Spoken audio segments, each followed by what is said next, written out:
Welcome to What If Deku Had Cheats. Like and sub-check author and Discord. I used my quirk to make Irai's hair to be me's color and gave it my hair's unruly, fluffy nature. She loves how it looks after she makes me give her streaks of green and one small clump of white. Once that was all done, I messaged All Might telling him I am going to check another dimension. He asked me to be careful and Mom made sure I knew that Irai is not allowed to slide between dimensions till she is 14. I set up my stuff and got ready to slide when May grabbed me by my shirt. "Nope, you are not leaving me behind this time." This made me chuckle and bring her with me. The wormhole took a few minutes to ride as we ended up on the Eiffel Tower in Paris. After we figured out where we were, a dude in a black cat costume ran by with an extending bow staff. I took a picture as a girl in a ladybug costume using a yo-yo to travel started to follow him. So we just saw a black cat and a bug? This place is really out there. I nodded, agreeing with May as a Parisian walked over. "Oh, you've not heard of Ladybug and Cat Noir?" When I heard that, I sat on a nearby bench. In our dimension they were just cartoon characters, so I just slid us into a TV series. I have but never saw any good pictures of them. Their costumes are not like how I imagined them. The Parisian shrugged and left as I caught May up. "So we are in a cartoon reality? Okay, I just hope they didn't see a pop out of a portal," May said as the duo landed in front of us ready to fight. "May, they heard you." We both sighed as we got ready. Cat Noir was the first to speak. "Okay, who are you two and why didn't you want us to see you?" I came up with an idea and stood up. "I am Izuku and this is May. We are watchers. We are only allowed to observe realities and interacting can get us stripped of our powers. Can you just pretend you've not seen us, please? Mind wipe magic isn't our forte and we don't want to accidentally erase more than needed." Ladybug scoffed, as if we would believe that. "Now who are you really?" I sighed. "Of course we get stubborn heroes." With a flourish I snapped my fingers. "I have an idea. I will tell you both a secret that only you would know. Now it's best I whisper it in your ears or the other will know your identities." This made both look at each other nervously as I walked to a corner of the tower which is empty now for some reason. "How about we just talk over here so the other can't eavesdrop? I know Cat Noir wants to know your identity." May laughed. "Hun, don't tease the poor kitty. He's love-struck by the bug heroine." Ladybug walked over and crossed her arms. "Okay, prove your lie if you can." I formed a chair out of digital data and sat down as I made a similar chair for her. "Your name is Marinette Dupain-Cheng, your Kwame is named Tiki, and you have a crush on Adrian Agreste. You are clumsy out of costume since you lack confidence. Need I go on?" She sat in her chair stunned. "How do you know all of that?" I laughed. "I watched your world from my reality. I won't tell Cat, so don't worry. Trade places with him please." She did and Cat ran over. "Tell me who Bugaboo is." I shook my head. "I can't do that, Adrian Agreste. I can tell you that you do know her out of costume and Plague knows who she is, but her Kwame would kill him if he told." He looked sad but I laughed some. "I will tell you that she does like you though. She hated you at first but an umbrella changed that." With that said, I walked back over to May with the sad hero following me. "Now we just want to explore the world a little bit. Don't bug us and we won't cause trouble. May and I heard of an awesome bakery here and we want to try it." Ladybug pointed us in the right direction and as we started walking I created a ladybug patterned umbrella. I kept walking as I laughed with both getting flustered for different yet similar reasons. We got close to the Dupain-Cheng bakery and I slapped my forehead. "I don't have money for here. Crud." I looked up as Ladybug landed on its roof. "Actually we might have a chance now. Marinette is home." We entered and looked around the bakery as Marinette spotted us. She walked over to us and smiled. "I'm guessing you forgot to grab currency for our world?" May laughed. "Unfortunately yes. We may be more advanced but being forgetful is in our DNA." I dug into my bag and pulled out a big emerald and a sapphire in the shape of a heart. "We can pay with gems though. They are still worth a lot." I gave the gems to Marinette and we grabbed a good amount of items. May was happy as I got her some chocolate. When she saw candy apples she screamed, "Eri would love those. Let's get her some." That's when Adrian Agrist walked in. "Hey Marinette, who are your friends and who is Eri?" I pretended to introduce myself and May trying to hold back my laughter. Eri is my adopted daughter and even though May is just my girlfriend she calls her mom. May nodded as she grabbed a couple of the apples. "What do you think your mom would like, Izuku?" I grabbed some breads and more chocolates before I said goodbye to Marinette and Adrian. I made sure to leave the umbrella there as I formed a portal. Once it formed I shoved May through it and quickly followed, speeding us through much faster than earlier. We popped out on the couch and May hit me asking why I shoved. Another wormhole was forming. For some reason it scared me. If that was a supervillain we could have lead them to our world. I just hope I am wrong and it is a good person. I started to put stuff from the bakery away as Eri tackled me. "Welcome back Papa, did you have fun?" I pet her head as I gave her a candy apple.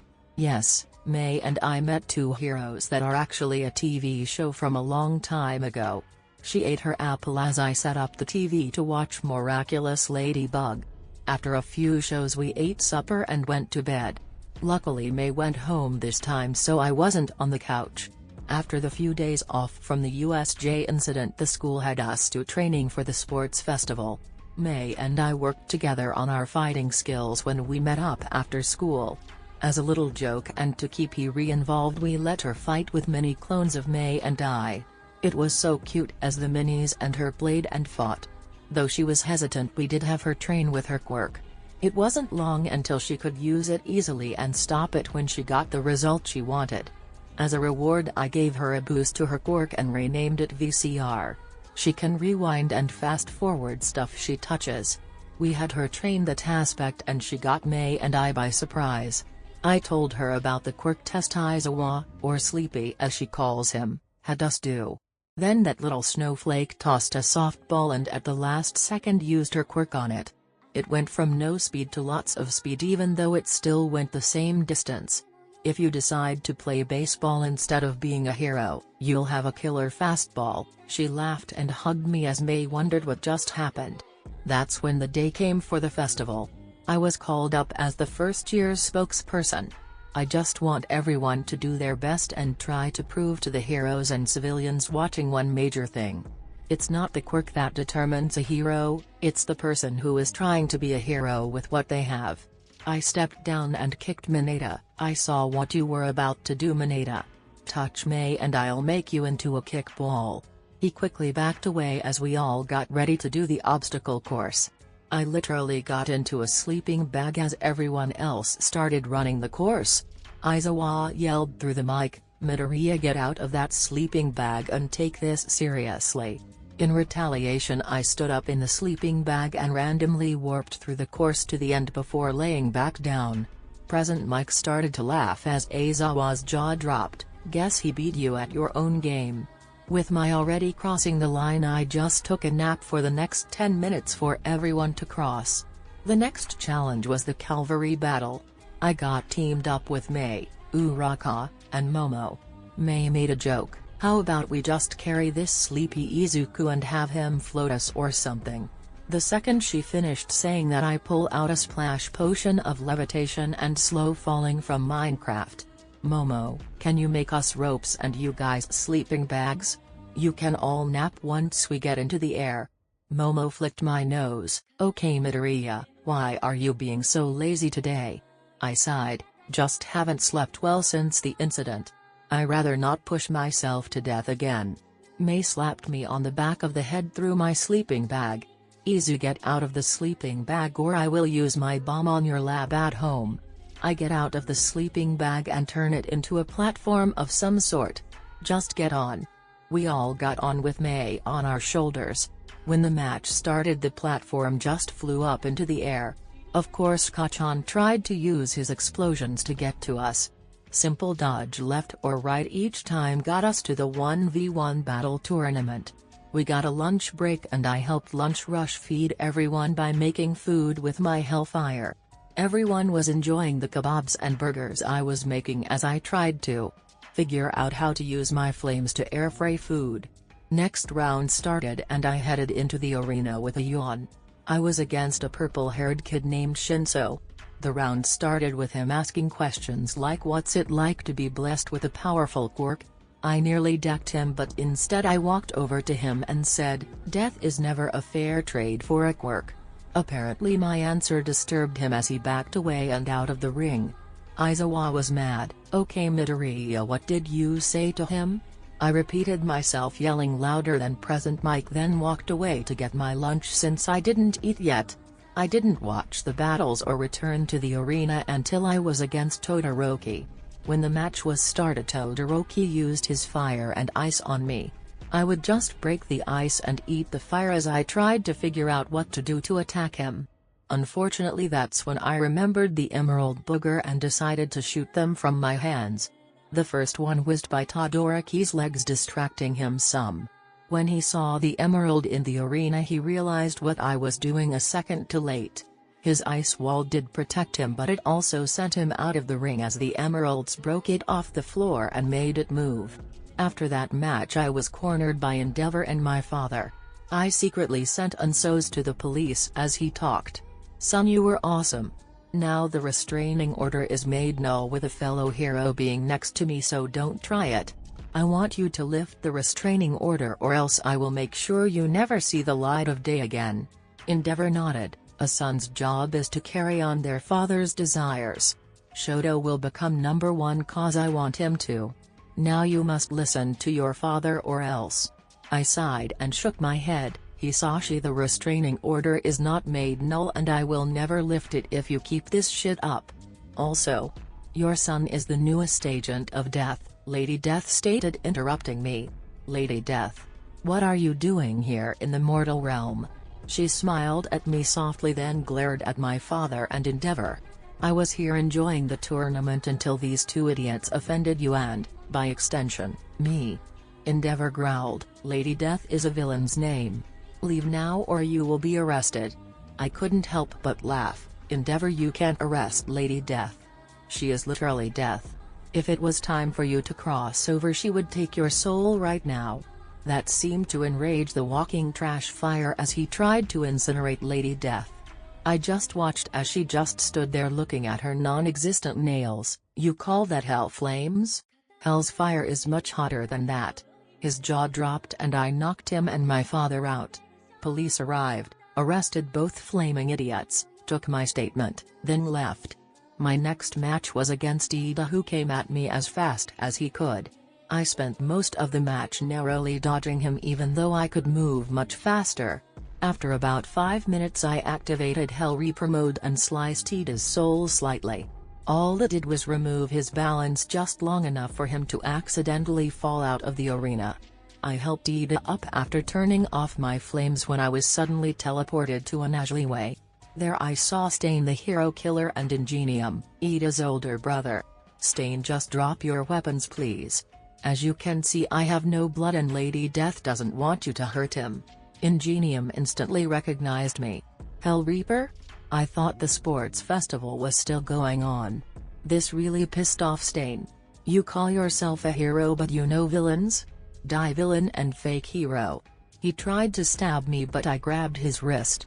"I am not a villain, I am a Reaper for Lady Death. The goddess of death, written in every culture and religion. You have insulted her, prepare to get hurt," I yelled as my hell flames covered my body, melting his blades without hurting him. Once all of the metal was gone, I gave him a taste of my penance stare, knocking him out. "Cuff and take him in please. I have a tournament to finish." I returned to the stadium and caught the tail end of Kaken's last battle before he has to fight me.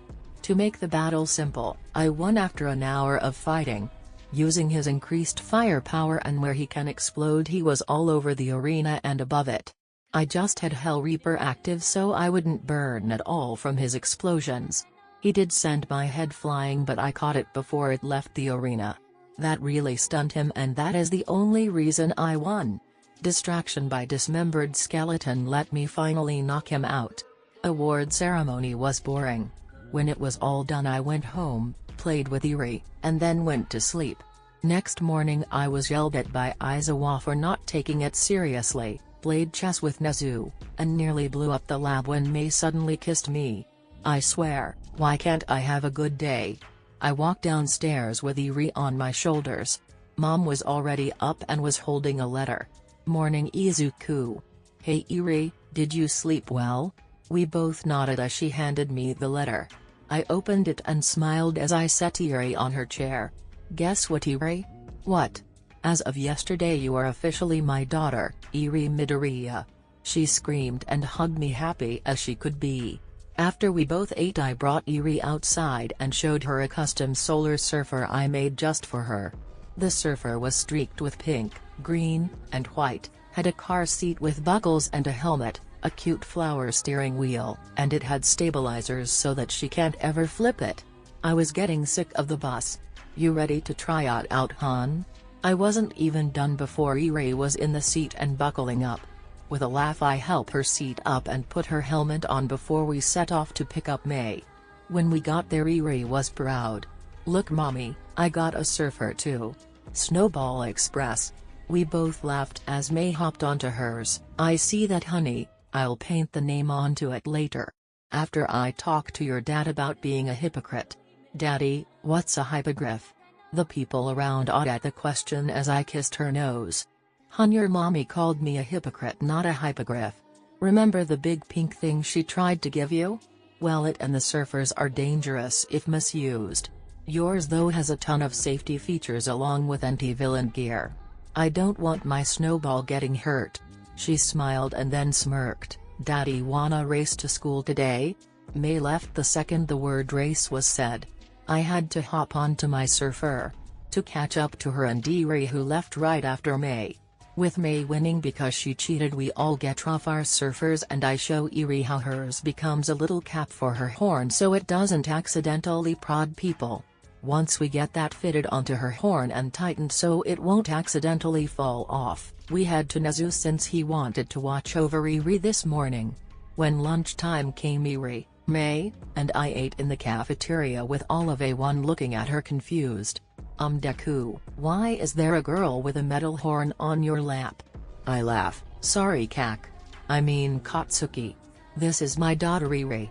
I just adopted her after rescuing her. Eri removed the metal cover. Can I show them the Snowball Express? I shook my head, not inside sweetie. You might hurt someone unfolding your custom surfer. That resulted in Momo slapping me. You seriously gave a 5-year-old a surfer? Those things are dangerous.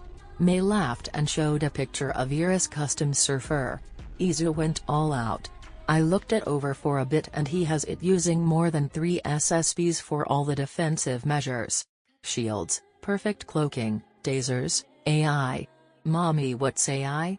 Mei kissed Eri on the nose. It's a program with a mind of its own. Izu has it set to protect you without killing anyone.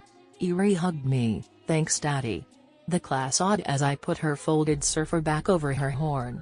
I'm always going to protect my snowball. We finished eating and headed up to class. Eri sat on my lap and Mei was behind me when Mineta finally saw my daughter. Hey, Mineta. I can't wait to see what you look like in 15 years. I quietly gave Eri to Mei and grabbed the grape pervert. I will be right back. Mineta just tried to perv on my daughter. I dragged him out with a very mad class glaring at Mineta and a scheming Izuku smirking. I gently knocked on Elvira's door, but when she said come in I threw Grapist through the door and marched after him. I'm sorry to give you more work, but I want permission to turn this grape into a grape pet. He perved out on my daughter. Elvira glared at him. What did he say? Something about can't wait to see her body in 15 years. Elvira gave the pervert a waking nightmare using her quirk and we talked about his punishment. Once we were done talking she removed the nightmare and we went back to class. Izuku was playing rock paper scissors with Eri when we returned. Hi daddy, Mr. Sleepy taught me a new game. I keep losing though. I ruffled her hair as I tossed the perv into his seat. Mineta was nightmared and Elvira is planning his punishment. He nodded as I took Eri back to our seat. That's when we said what he wanted to earlier. Now, as I was going to say before, Mineta's statement is that usually we let second and third years do internships. This year we are allowing all but Midoriya to get an internship. Midoriya, you'll be going to a special testing area for your quirk and to see if you can get your license much earlier than most. Especially since you beat Overhaul, League of Villains, and Lady Death chose you. I nodded and Eri looked up at me. Is Lady Death a colorful skeleton lady? I nodded. Yes, Eri, how did you that? Eri smiled. She visits me at night, calling me her surrogate granddaughter, whatever that means. I smiled. I guess she kinda is Grandma Death to you. The class got distracted by what Eri said until Katsuki yelled, finally registering what Izuku said. What do you mean Deku gets to test for his license already? Why can't we test as well? I froze as Lady Death grabbed him, snarling, "Shut up, you nuclear Pomeranian. It's your fault Izuku is a Reaper," Eri yelled. Grandma Death let Mr. Angry go. "He is becoming like you." Lady Death instantly obeyed and hugged Eri. "Hey Snowflake. I didn't know you'd be here." Eri hugged her back and gave her a drawing of her, me, May, my mom, and Lady Death having a picnic. That's when I came up with an idea. "Lady Death, can you temporarily bring a living person to their personal afterlife?" She nodded as she set Eri down. "That is a very specific question, my dear Reaper. Who deserves to see it?" Sero caught what I was doing and wrapped Mineta in tape as he tried to escape the classroom. If I am catching what Midoriya is hinting, he is referring to Mineta. Lady Death quickly grabbed the wrapped-up pervert. "Okay, what did you do this time? Did you grope my surrogate future daughter-in-law? Speak, rapist!" he cries and wets himself. "Lady Death," he made a comment about Eri. "He can't wait to see what she looks like in 15 years, Momo said as she backed away from her, afraid of what is about to happen. "Izuku, consider him on an internship in my castle. I'm sure seeing his afterlife will scare the perverted ways out of him." He nods. "As you wish, but there is a test today and internships don't start till Monday morning. Please put him down." She drops him like a sack of potatoes. "Fine, just tell his parents I will be collecting him at 1 second past midnight." With that she vanished and Izuku passed out the test, with him taking Eri up front to continue playing rock paper scissors. I honestly have no clue what was on Mineta's test, but I was smirking as I read mine. 1: Don't tell Mineta anything. 2: Write your name. 3: Wait 5 minutes and turn it. It's saying that was easy. 4: Before anyone asks, yes, I made this just in case Mineta makes everyone mad. I will show you all his test after internships. The fool was sweating like a hooker in a church. I waited a bit less than 5 minutes before turning it in. I brought Eri back to my seat and gave her a small ball to play with. It was cute and fluffy, and as she played with it until it became this, she squeaked and played with it for the rest of class. That's when Midnight walked in and saw Eri. "Hey Snowball, I thought you would be with Nezu all day." Eri showed her the small fox ball. "Nope, Daddy brought me to class today. I saw Grandma Death and Daddy gave me this."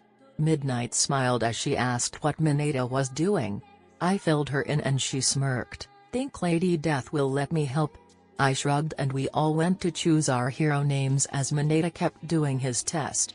I stopped Katsuki and wrote Ground Zero on his mini whiteboard. "Trust me, it suits you, and I rather you not make Lady Death any matter." He nodded and put that in. After a little bit I went up with the hero code, Hell Reaper. Midnight was about to reject it when Lady Death showed up. All Reapers have the word Reaper in their name. It has been so long since I have had one, so please let it go. If you do, you can help. Midnight agreed and she walked out with Lady Death so they can meet up with Elvira to help punish Mineta. "Mineta, your week of hell is just getting worse and worse. I just hope it's not Class SS hell." I smirked as he relaxed, thinking as was easy. "Don't relax, rapist. From least to worst the rankings are E, D, C, B, A, S, and SS. Last time I checked only Kane has seen that level of hell." Class ended and we left with Mineta looking like a husk out of fear.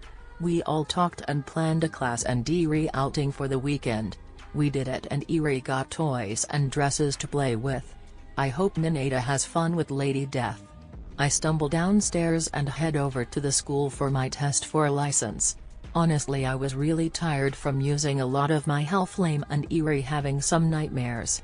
With my mom watching over Eri this morning, I was alone as I head to the school on my surfer in autopilot and with me in a sleeping bag.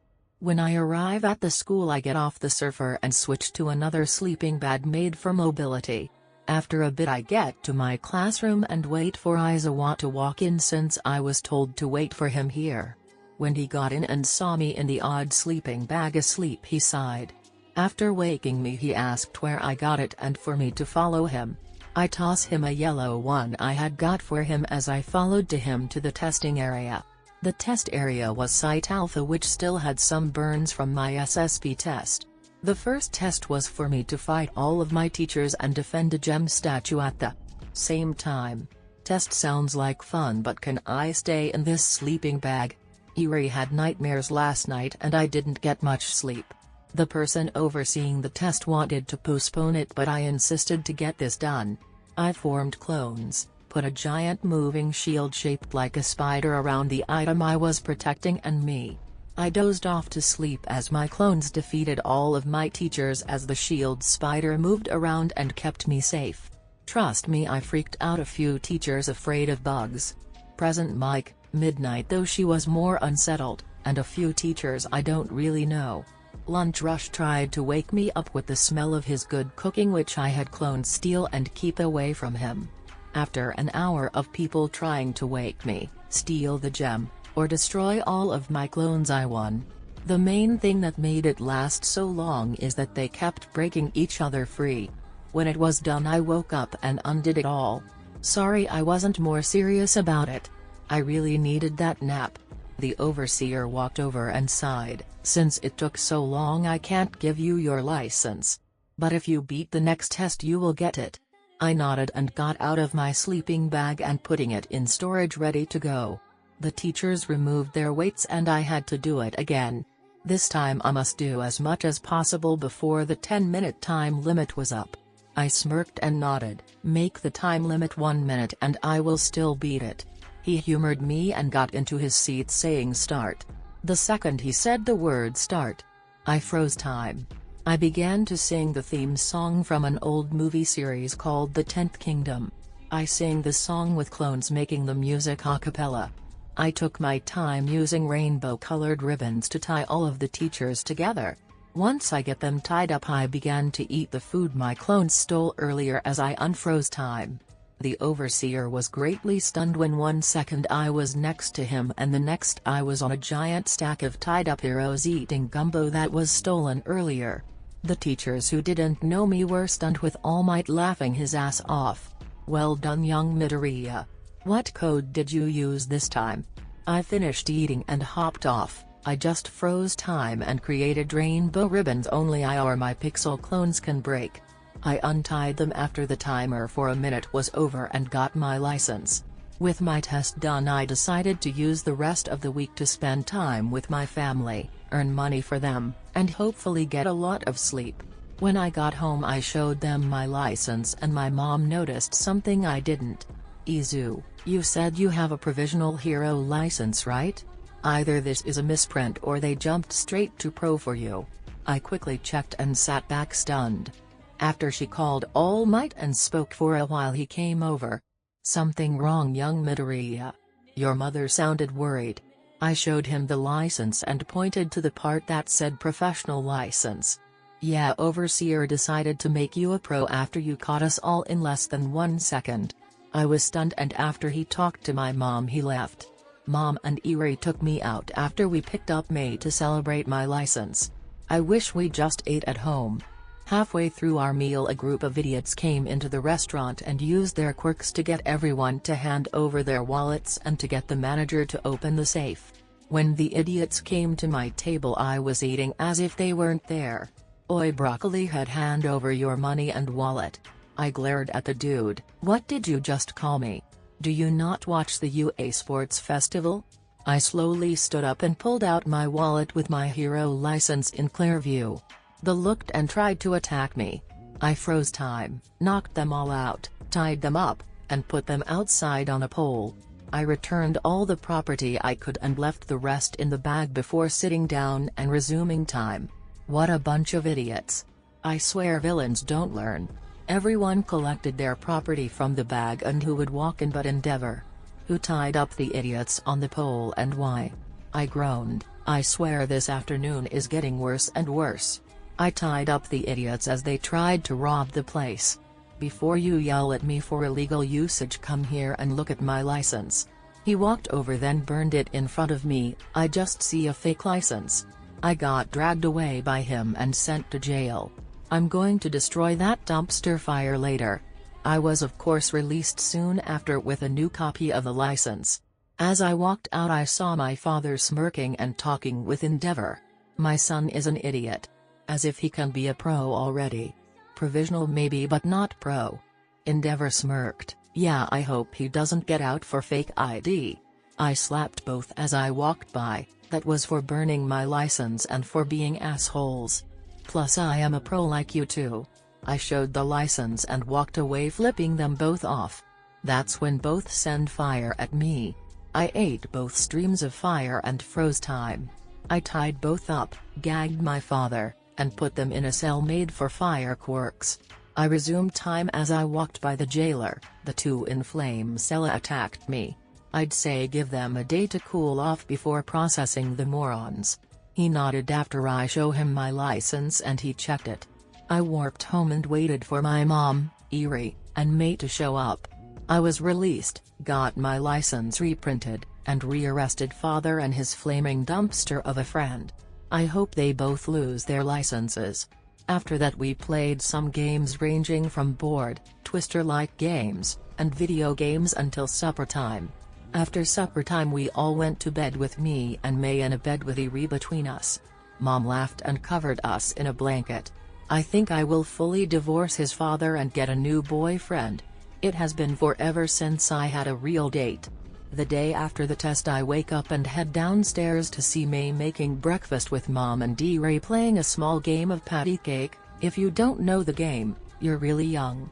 I kissed May, hugged my little snowball of a daughter and have her a small gadget I made for her. With a smile I put the gloves on her hands. Pretend you're throwing a softball, okay? What she does as told is aim for May. As she tosses, a snowball forms in the glove which hits May in the back. May screams as the cold snow goes down her shirt. I quickly stop Eerie from tossing more as I brace myself. Sorry hun, she didn't let me finish what I was going to say.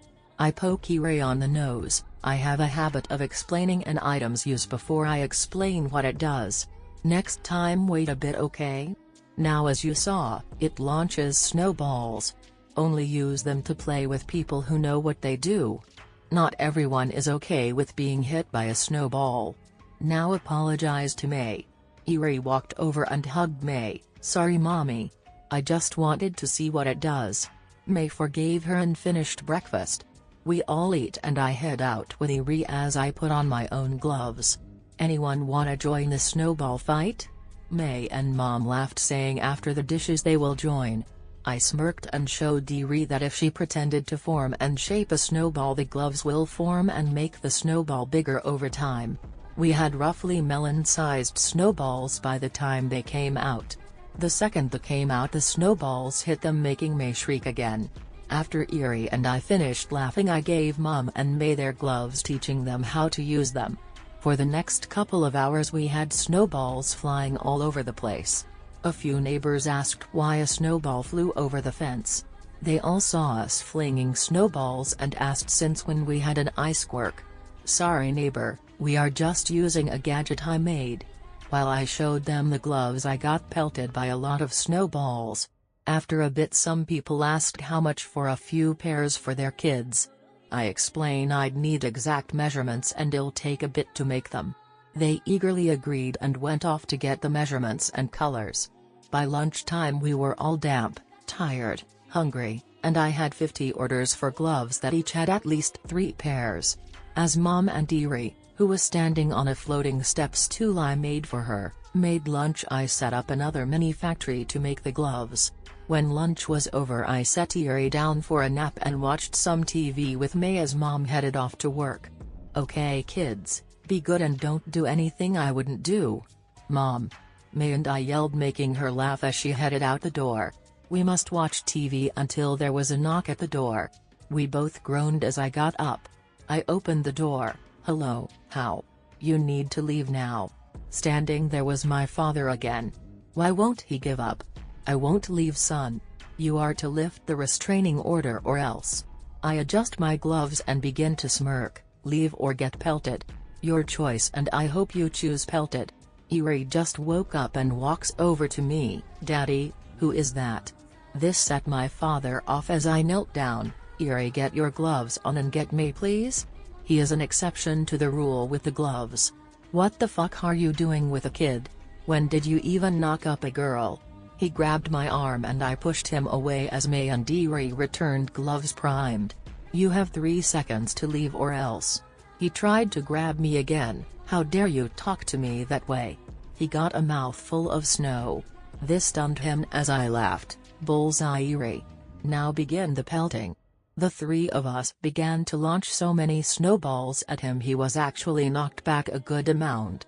By the time the police arrived he was basically a messed up, fire-breathing, Frosty the Snowman. They laughed as they dragged him into the fireproof truck. "When will he give up? This is at least the 7th time?" I nodded and of course got their orders of snow blaster gloves. I quickly got them from my mini factory and handed them over to them. "Might be useful for riots, huh?" They laughed and left as I took Eri to the nearby park. As she played with kids that were there, I carved and managed the factory, bagging up orders with the names and address of who ordered it. After a bit I just had clones deliver them as I talked to people about my quirk, my side jobs, making stuff, trying to support my mom and adoptive daughter, and what it's like at UA. That's when a dude with a metal hand tried to steal a carving. I warped in front of him and knocked him out, calling the cops. "Sorry to call you guys twice in one day, but someone tried to steal from me. Has currently unconscious and I'm at the park." "A carving?" "Yes, I'm up. Yes, I will carve you something." With a sigh I sat back down and kept carving and watching Eri as she tossed snowballs at kids. "Eri, do your friends want gloves too?" A round of kids cheering made us all laugh. While measuring kids' hands and getting their colors, the cops arrived and took the dude away. They asked what happened and what I am doing. I told them and they laughed as the kids began to have a big snowball fight. I spent the afternoon carving and making gloves before Eri got tired. After deposit some money into the bank, I carried Eri home and smiled as she dozed off. Who else would be at my door other than Endeavor, the dumpster fire? I sigh and gently wake up Eri as I set her down. "Eri, this person is another exemption to the rule."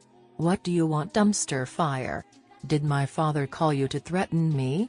I put on my gloves while Eri instantly wakes up, pulling hers on as well. "Yes, he did. He said you attacked him unprovoked and nearly gave him frostbite."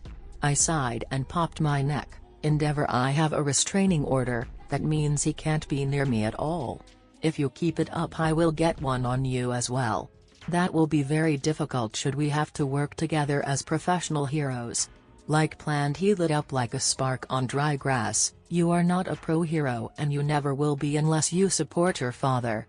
His yelling brought out May, who was wearing an apron and pulling on her gloves. "Today is not our day.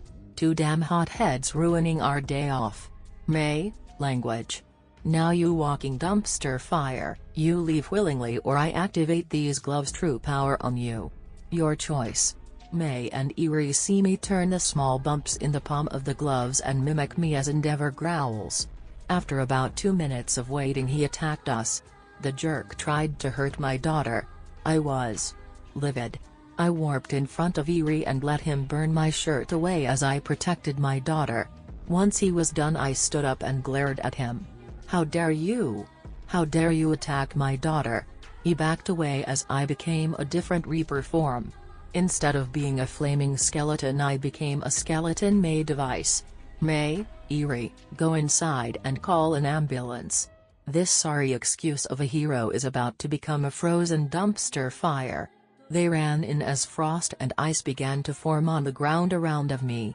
I slowly walked to him. If your first idea is to attack a person's kid, you don't deserve a kid or your license. He was in awe of me. Your power is better than my son's. I punched him in the gut, making his fire there and up to his neck freeze solid then break. This stunned him as I then kicked him into a tree. If you don't want Hisashi as your father, I could be. That made me even more angry as I froze the air around him to keep him attached to the tree. I became my normal self and slapped him using my Niflheimer frost to put out all of his fire. You are the third abusive parent I've dealt with. First was my own, second was Overhaul. That's right, I took down a high-level villain on my own before I had a license. I saved Eri from him and you tried to hurt her. I'm surprised Todoroki hasn't tried to kill you yet. I'm going to get his mom out of that asylum you put her in. The cops arrive and dragged him away as All Might lands his surfer next to me. One of those days, son? I nodded. Yep, first my father and then him. At least my father avoided hurting Eri. This dumpster fire went straight for her. I walked into my house. Simon Surf Might, I think May brewed some tea. All Might stopped me, grabbing my forearm. Your back is badly burned, we should get it treated.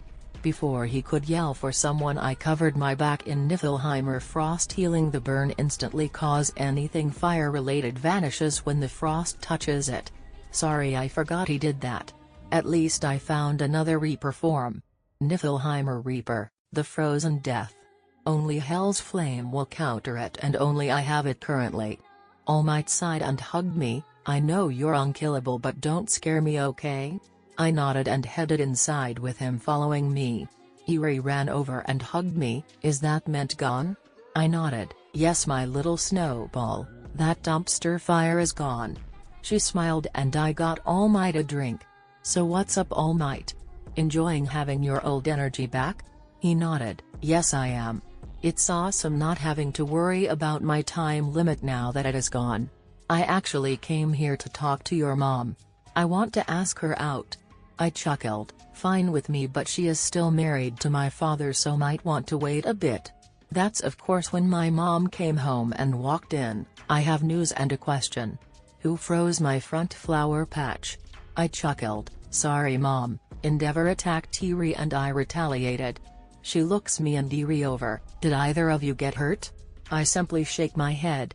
She relaxes. I have started the paperwork to divorce your father. If he signs the papers, I will be single again. I chuckled a little bit. Talk about timing, eh, All Might? My mom then turned and saw him. I am so sorry. I was so worried about my son and granddaughter I didn't notice you. She bowed a bit, making All Might laugh. It's okay, Ms. Midoriya. Also, I agree, timing is a bit crazy. Why is that, All Might? Mom asked as she sat down.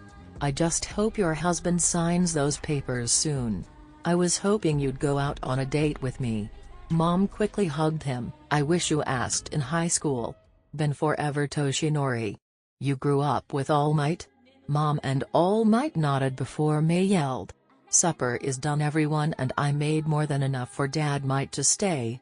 All Might and Mom blush as Eri and I headed to the table with me laughing at Me's joke. Supper was fun, we all joked, had fun, and ate plenty. I had Eri shower and change to her PJs as I began to do the dishes from supper. May helped put stuff away and we joked as Mom and All Might flirted some. Get a room, you two, I yelled and smirked as they both looked at me stunned. That is revenge, Mom. You've been driving me crazy with similar jokes since May and I got together.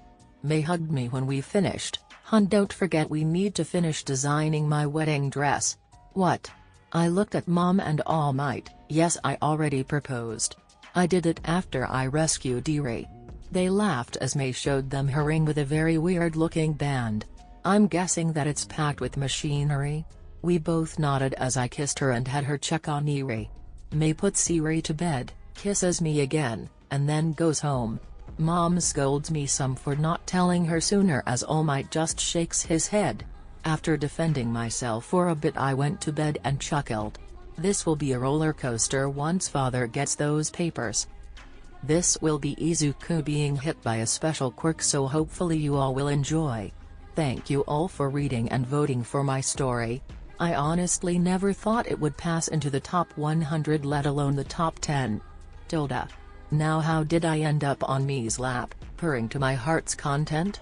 Oh yeah, stupid interdimensional villain. The day started off quite normally. I gently woke up Eri, we brushed our teeth, and ate breakfast. After we both got dressed, we headed to the park where she and I played with some kids.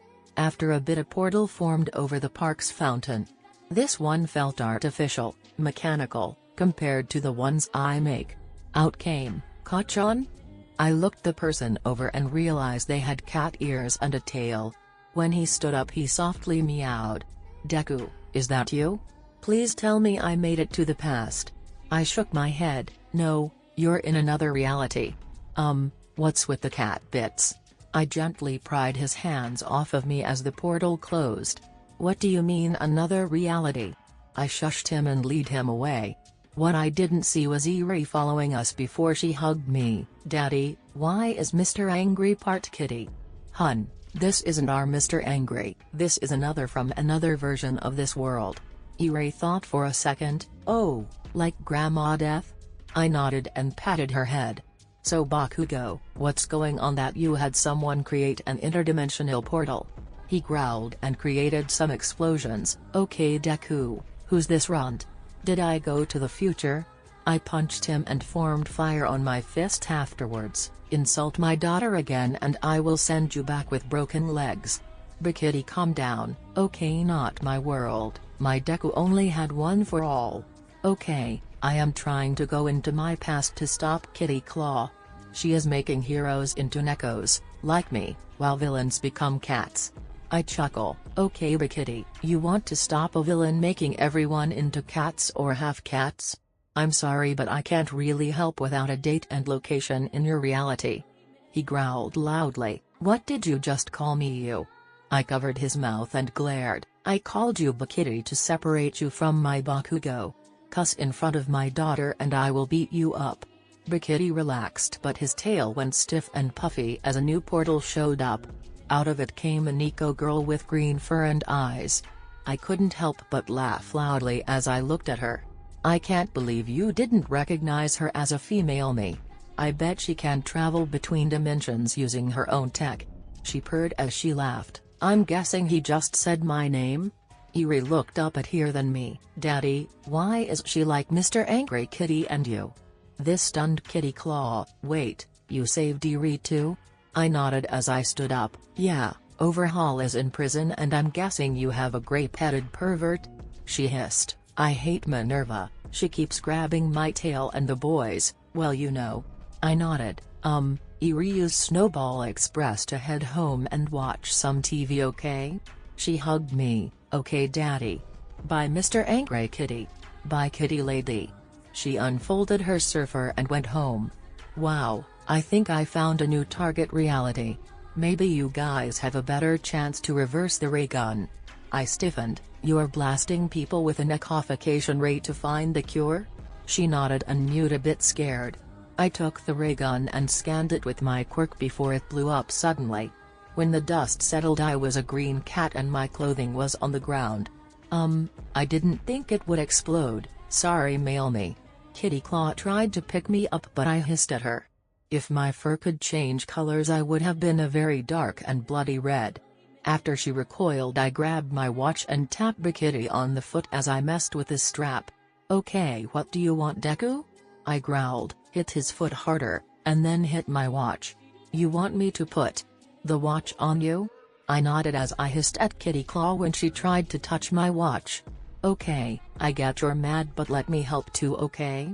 I swatted her hand with my claws out, very mad.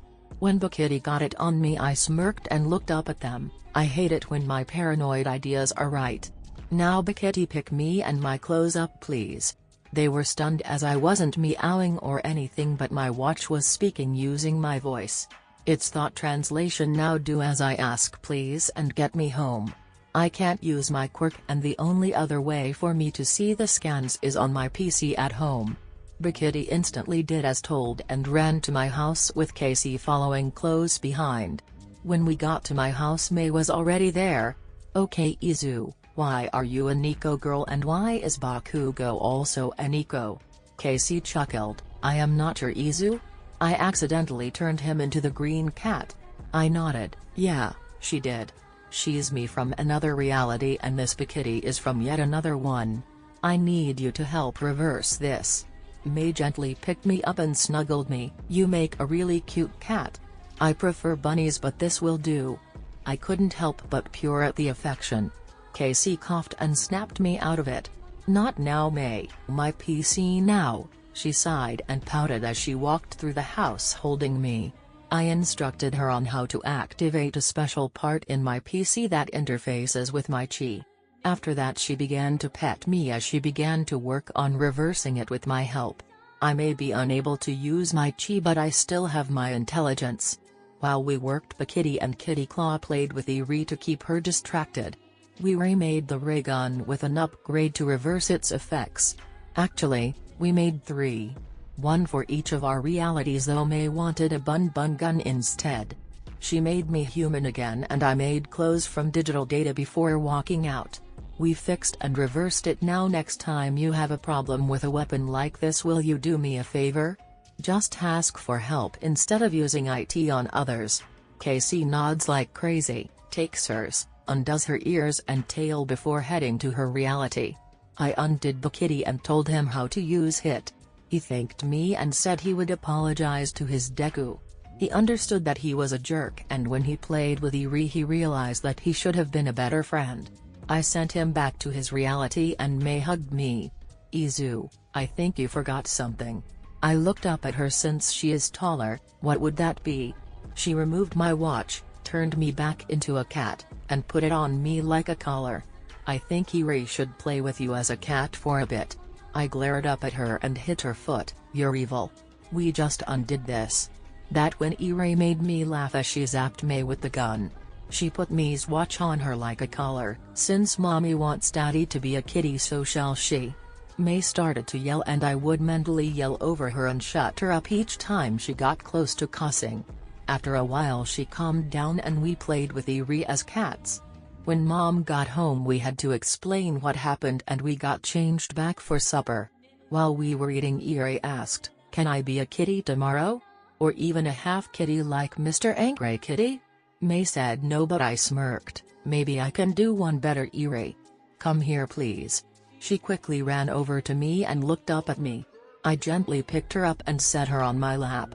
After a little bit of forming a new quirk and making it completely compatible with her, I gave it to her. With that done I set her back in her chair. "Daddy, what did you do?" "Yes Izu, what did you do to our daughter?" I smiled. "I just gave Eri 2 more quirks. The ability to become a Nico or a full-on cat yet still be able to use her other quirks, and I made her able to walk on walls or fly once she masters the walking on walls." Eri formed cat ears and tail almost instantly, wiggling them. That's when I saw she also formed paws and she struggled to use chopsticks. "Eri, you can keep the ears and tail but no paws at the table, okay?" May said, sounding defeated. Eri listened and we enjoyed the rest of supper. I wonder how my classmates will react when I tell them about today. A few days after the Kitty Claw event I gently woke up Eri, who meowed at me. "Simon, my little snowball. It's time for school." She nodded and headed to the bathroom. "Retract your cat bits, hun, I haven't set up a hair catcher in the drain yet." She nodded and did as I asked while I headed to the kitchen for breakfast. Mom was already up and cooking. "Morning Izuku, I got a court date today and hopefully your father signs the papers. Should he try to fight it, I will fight back with a restraining order, him having Endeavor harass us, and Endeavor trying to attack Eri." I nodded and ate breakfast before Eri finished her shower so I could take mine. Once we were done eating, showering, and getting dressed, we took our surfers to Me's to meet up with her. May smiled, finally over being a Nico? Eri checked and shook her head, forming her ears and tail. When she tried to form paws I poked her on her nose. No pause while driving your surfer or I will remove your kitty quirk. Eri stopped herself and nodded as she put her hands on her wheel. You spoil Eri and you know it, Yizu? I laughed softly. There's the pot calling the kettle black. You spoil her almost as much as me. You keep giving her candy apples, apple-flavored candy, and a few different sodas on a daily basis. You also made her a cat-shaped taser. Eri looked at me. Is that what Mr. Electro Whiskers is? A taser? I nodded and we raced to school with me winning, finally. The girls loved to cheat. The morning was simple with Power Loader keeping an eye on Eri. When we came back to get her she was in a jumpsuit, covered in dirt, and had cat-themed digging gear like Power Loader. She looked so proud of herself. I helped Uncle Power make a garden. I gently began to wipe her face as I chuckled, that's good to hear. What all did you plant? She listed off the usual plants you'd find in the garden with Power Loader helping her with the harder ones' pronunciation. Can I make a garden at home with Grandma? May laughed this time, you'll have to ask her later. With Eri cleaned up we headed up to the cafeteria where everyone was. We all ate lunch together with some people giving Eri, Mia, and I some knickknacks from their internship. Eri loved a toy cat phone from Todoroki. I'm sorry about my jerk of a father. Is it true he tried to? I nodded as I formed ice on my hand. Yes, he attacked Eri and when I fought him with Niflheimer Frost he wanted me to replace you. Looks like we both got horrible dads. Todoroki nodded and we joked about our dads. As we headed into class Izuku stared at Eri. Why does Eri have cat ears and tail?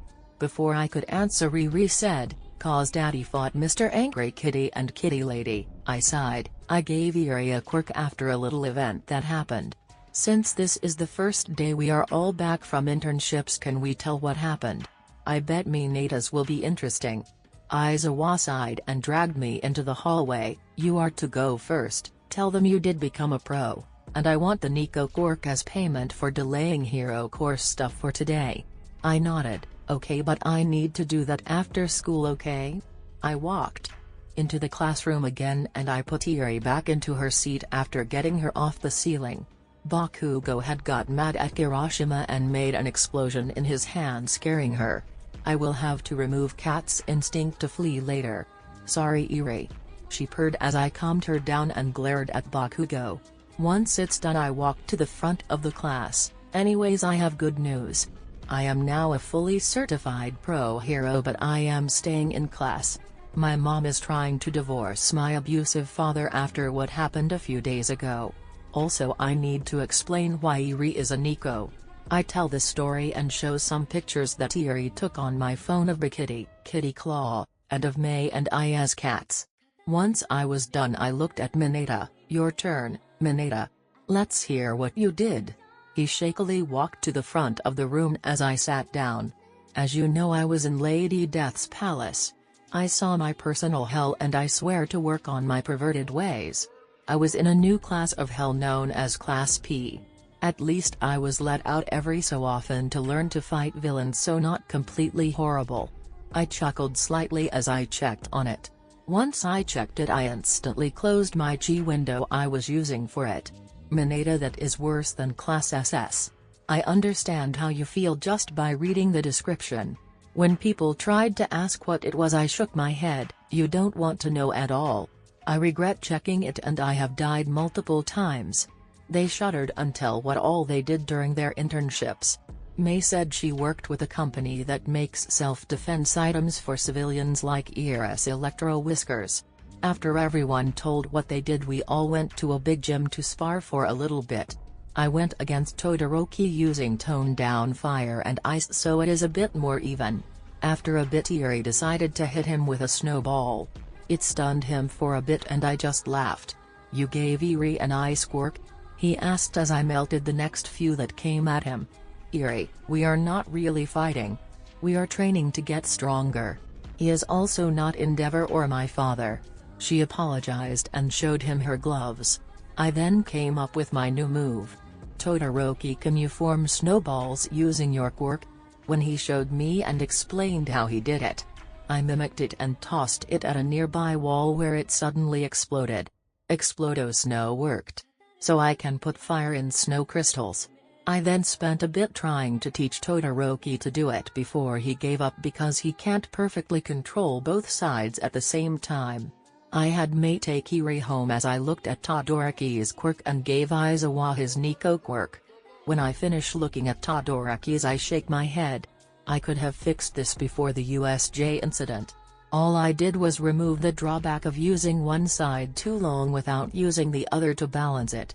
I can make it so both sides can use either element, but there is one side effect that will happen that I can't change. Todoroki looked at the screen as he saw what I couldn't change. So my hair color will change depend on which element I am using and where? I nodded as I showed him what his new hair color will be even if he cuts his hair. His hair will be mostly white with red tips, very similar to an old cartoon character called Johnny Test. He likes it and I edit his quirk. After a couple of tries he makes frozen fire, Explodo Snow, and actually made some lightning on accident by quickly heating up some really cold air.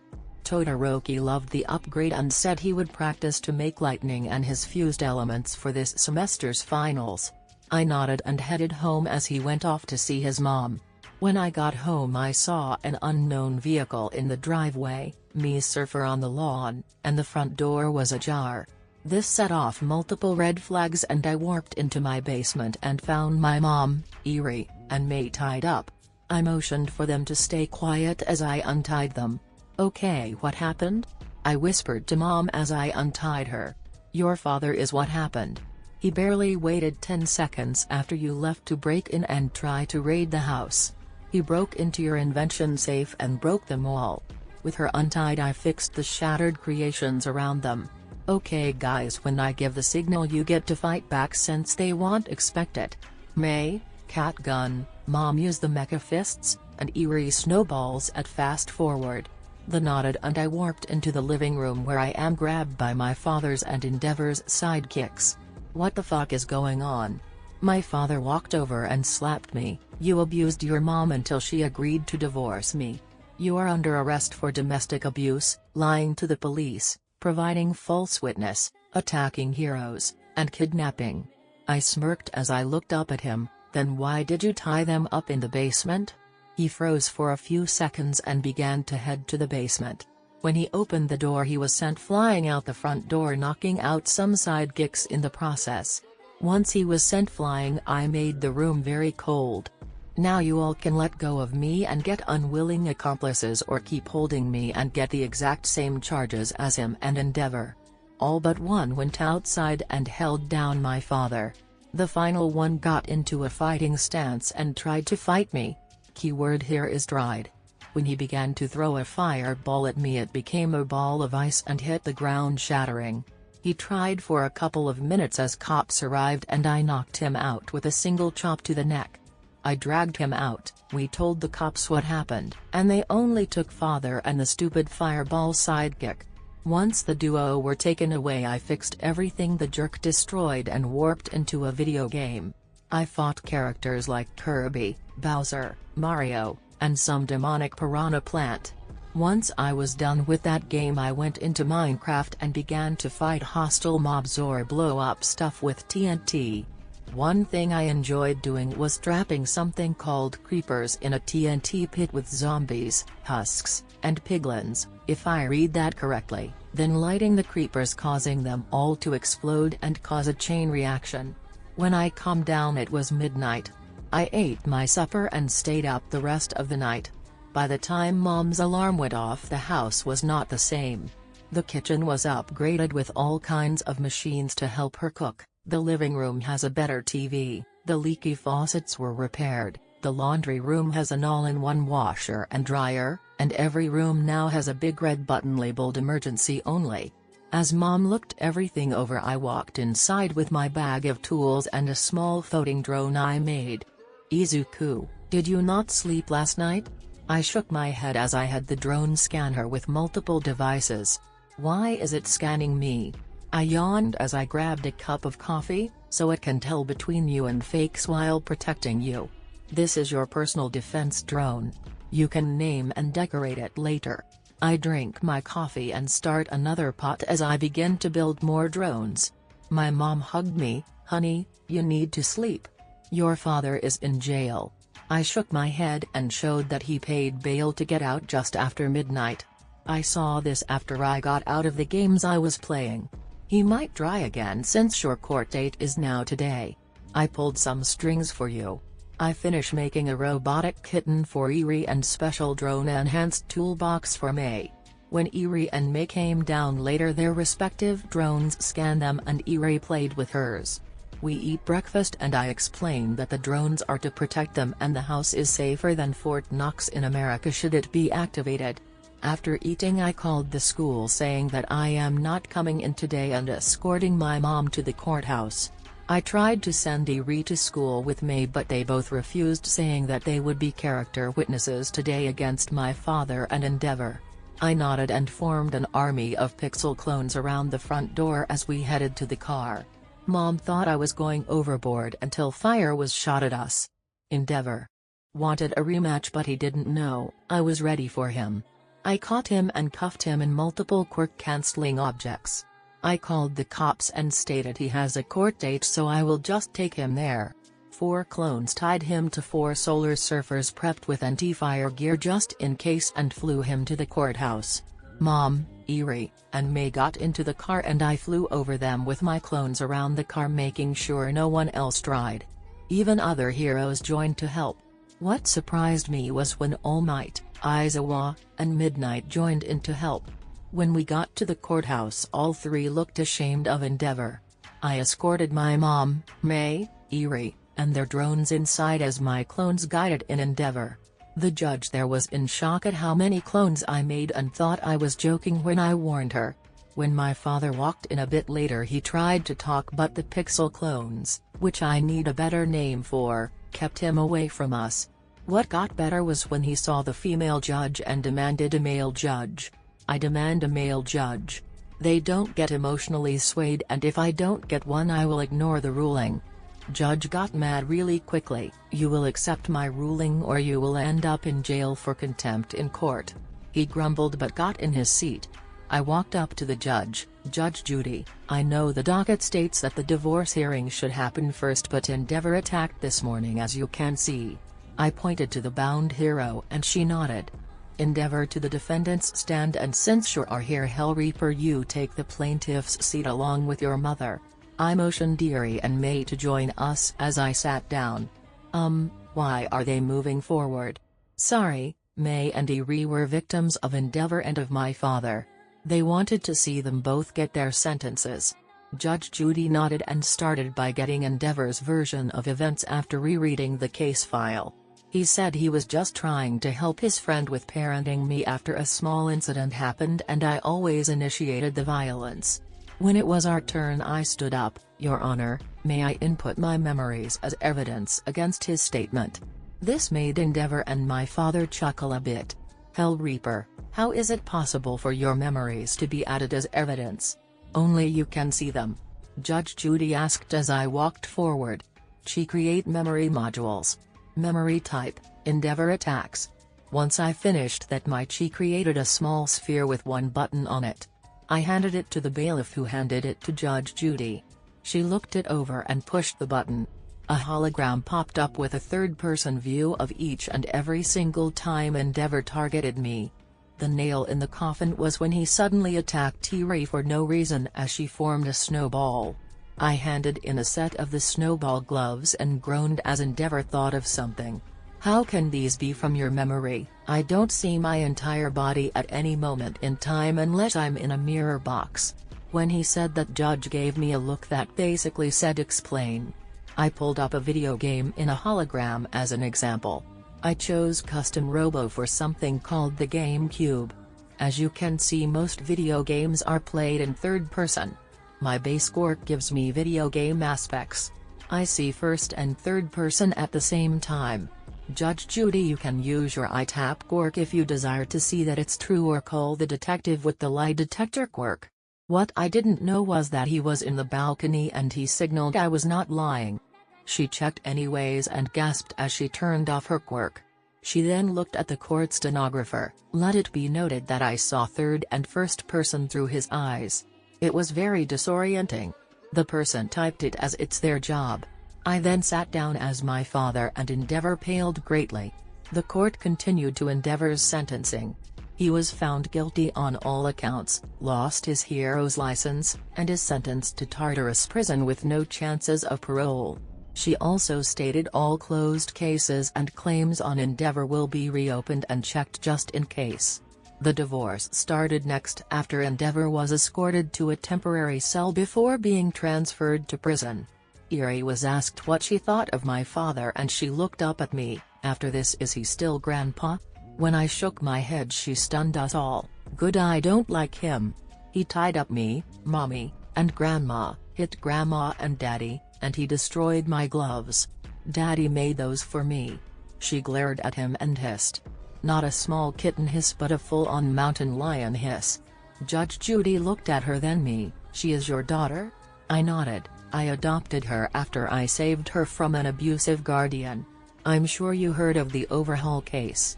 She nodded, then realized, she was the girl he used to make those bullets. I nodded. He overhauled her using her flesh and blood to make them. I adopted her and have been taking care of her as I go to UA. If Eri wasn't holding my hand, I would have decked my father because of what he said next. Number 15-year-old boy should be taking care of a toddler. Judge, please lift the restraining order so I can raise my son and granddaughter. My wife has no means to do it properly. That last bit required May and my mom to hold me back. Judge Judy noticed and asked me, what does he mean by restraining order? I showed her the memories of him slapping my mom when I was in my lab, when he beat later after I said I wanted nothing to do with her and she didn't defend him, when he showed up at the sports festival with Endeavor, when he was outside of the police department hoping I get incarcerated for a while, when we snowballed him for stepping on our property, and him and what he pulled yesterday. I got the restraining order after the second event. I want it made permanent and include my mom, fiancé, and daughter. I will have that done later as that's not what this court hearing is about. I sat down glaring at my father. The rest of the hearing was swift with any attempts to lie instantly shot down. He was forced to allow the divorce and to pay the backlog of child support which he was supposed to be since him and mom were legally separated for 10 years, where he agreed to pay child support and he barely paid 1/8 of it. She then expanded the restraining order as I wanted and ruled him guilty for all the domestic abuse of my mom, illegal arrest, planning to bear false witness, and so many more I lost track. His sentence was community service until the child support is paid off. Once that's done, he is to be incarcerated for over 40 years. Judge Judy said if he used his fortune from being a top 20 hero to pay it now, his sentence will only last 40 years instead of 50 with the added 10 years of community service. He called his bank and had the money transferred before he was taken away. We were about to leave when I saw Kurogiri get escorted into the courtroom. I stayed and gave my character witness and told them of the part of him I removed. Judge Judy asked what I meant until I pointed to the parasite in a jar. She gave him parole for 2 years and he thanked me. No problem, Kurogiri, I will always reveal the truth. I'm glad you are not being punished for something beyond your control. Kurogiri laughed. Very true. Now to find a place to live and a job. My mom beat me to it. If my son trusts you, so do I. You can live with us and work kinda as a butler/bodyguard. No cost for living with us and you'd get a paycheck with pay stubs every other week. He agreed instantly and asked what all he would do. Mostly help mom when needed and maybe deliver stuff that I am selling. You'll get a commission for each item you deliver depending on its cost and how far you had to go. Eri walked over and hugged his leg. Welcome to the family, Uncle Kiri. Kurogiri? He laughed and gently picked her up. It's Kurogiri, but I think Uncle Kuro will do. She cheered. And we all laughed. We went out with Izuku, All Might, and Midnight for lunch, which we all enjoyed. Eri was loving Kurogiri using his quirk to warp an apple around the room. We saw it flying around. popping out of empty bowls, upside-down hats, and him. After lunch Kurogiri and Midnight escorted my mom home as All Might, Izuku, May, Eri, and I went to school. When we arrived, Lunch Rush asked what happened and if we were okay. I gave him a very quick rundown so he would calm down. He gave Eri a candy apple and went back to cleaning the dishes from lunch, which wasn't fully done yet. He literally was checking the parking lot through the window because he liked me and loved cooking with both Eri and I. We barely entered the classroom when everyone was checking on us. The usual questions, and before I could say anything Eri let out that hiss again. Everyone, even Bakugo, backed away like crazy. Let daddy speak. Also too loud. The entire class said sorry and Eri went back to eating her candy apple. I sat her in her seat and said that I can't talk about the court cases but only the results. My mom is divorced, my father was in jail for 40 years and his license was being suspended. I then asked Todoroki to talk with me in the hall since it's about his father. He smirked and simply said, "Please tell me the book was tossed at him." I nodded and gave a small glance to Eri as the day he tried to fry her popped into my mind. Momo noticed the glance. "Please don't say he tried to hurt Eri," I sighed. "Yes, that's why I found my Niflheimer Frost. He lost his hero's license, is in jail without parole, and all cases or claims against him are being looked at again." Everyone suddenly had murderous aura until Eri spoke up, "You forgot about Uncle Kuro." Everyone, "Uncle Kuro?" I laughed and scratched her behind her ears. "Thank you for reminding me, Eri. Remember the Warp Quirk villain from USJ? Before he was hauled off I removed a parasite in his body. He was only evil because of that thing. He is now protecting my mom because of what happened yesterday." I head to my seat and All Might pats my back. "It wasn't your fault. You didn't know it would happen. Now you guys need to go train. You guys need to work on specialty moves. Actually, I have an idea. Everyone to the same gym as yesterday." He made a call as we left the room. By the time we got to the gym Kurogiri was there with my snow glove factory. I smiled and shook my head. I should have seen this coming. On the keyboard type run A1 class. He did, and gloves were printed for my classmates. I measured All Might, Izuku, and Kurogiri so they could join in. No cheating and warping away. He nodded, and for the next few hours we had a snowball fight. We all had fun, but when Izuku got some snow in his sleeping bag during a break he freaked out. He jumped out, latched to the ceiling, and hissed, "Katsuo!" Eri basically yelled, making us all fall down laughing. Bad beginning but a good ending to a day. It was finally Friday and the semester test. I gently woke up Eri and had her shower first. I installed the hair catcher in the shower. "You can stay as a Nico." That got her up and she basically ran to the bathroom to shower. I laughed and made breakfast as May drove over and my mom woke up. When I finished cooking Eri walked out brushing her tail. It was different showering with my ears and tail. We laughed and helped her into her seat as I headed off to shower. I came back down to eat. I saw Kurogiri doing the dishes. We spoke for a bit as I ate. Once I finished I gave him a list of orders I finished for him to deliver. I then went to school with Eri and May. Both cheated during the race and I rescinded their surfer privileges. Especially since both weaved through traffic, which I banned for good reasons. When I saw All Might in the hallway I slapped him through a wall on my way to class. "You are a reckless surfer. You are showing everyone who owns a solar surfer it's okay to weave through traffic. You need to stop or I will take back Solar Might until I think you deserve it." I gave A1 and support the same warning. During support class I didn't have a final because of how much I've done helping everyone. So instead of being lazy I made special devices that seek out the surfers. They attached themselves to them and integrated themselves even if the surfers were in storage. When at lunch everyone wanted me to look at their surfers I told them it's okay. I just added a special set of sensors and mechanisms to stop traffic weaving. It would tell me when someone does it and then I would collect the surfers for a while. Multiple infractions made the time longer. Before lunch ended, I talked to the DMV and saw what it would take for a test to be made so surfers require licenses. I got the info and began to set up rules for riding them. Lunch ended and we got into hero costumes for our finals. The first thing I see is All Might being an idiot and collapsing his sail so he can go through the replica city windows. I hit a button and his surfer lands against his will. When he saw me forming a stick and running at him, he ran. Everyone did their tests as I beat the crap out of All Might for being a really bad example. I finished scolding All Might and took everyone's surfers. You can thank All Might, but I'm making it so special licenses are needed for surfers. I was going to wait till summer, but I'm speeding up the process. I growled and sat down next to the rest of my class, who quickly scooted out of range. Bakugo yelled at me for taking his surfer and I snapped back, if I knew idiocy was contagious I never would have given these out. I've seen too many close calls on these.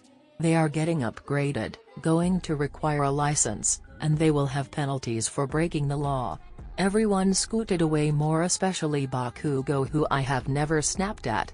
It was then my turn to do the finals with Bakugo, but All Might freaked out and tried to run. Katsuo caught him in his scarf and told him to man up.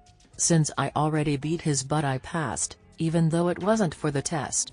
As those two spoke, I gave Bakugi some vials of green powder and told him to add it to his dynamite reservoirs. He quickly did and took my shield watch. All Might, it's just you and Bakugo, but he has one of my creations.